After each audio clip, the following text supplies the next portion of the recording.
हमारे मुख्यमंत्री जी पे इतनी चर्चा होती है, मैं पूरे भारत में जाता हूं, इतनी चर्चा होती है। लोग कहते हैं कि वे तो संत हैं, वे तो पीठाधीश्वर हैं और शासन, और हमारे यहाँ जो घटनाएं होती रहती हैं, अपराध मुक्त जो प्रदेश हुआ, तो मैंने लोगों से कहा कि देखो संतों का काम ही होता है। दो प्रकार के संत हैं। एक संत वो हैं जिनसे सज्जन व्यक्ति मिलता है और मिलते ही मोक्ष को प्राप्त करता है।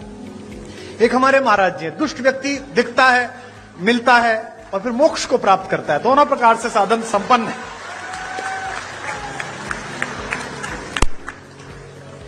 और आवश्यक भी है, क्या करें, देश ऐसी स्थिति में आ गया है।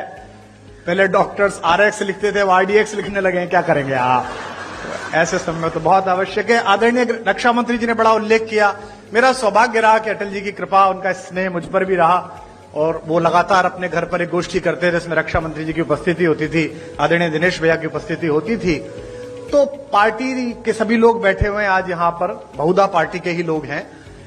तो दो प्रकार, तीन प्रकार की पीढ़ियां पार्टी में आ गई हैं। अटल जी की पीढ़ी थी जिसमें आदरणीय अडवाणी जी, जोशी जी, वो एक पीढ़ी थी। फिर आदरणीय रक्षा मंत्री जी की, प्रधानमंत्री जी की एक पीढ़ी आई। अब एक तीसरी पीढ़ी हमारे यशस्वी मुख्यमंत्री जी की, देवेंद्र फडणवीस जी की। तीन पीढ़ियां लगातार काम कर रही हैं और तीनों के दृष्टिकोण में अंतर है।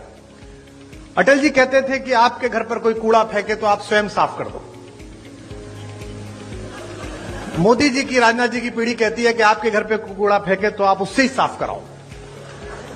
और मुख्यमंत्री जी की पीढ़ी कहती है कि आपके घर पर कोई कूड़ा फेंके तो आप कूड़े को भी साफ करो।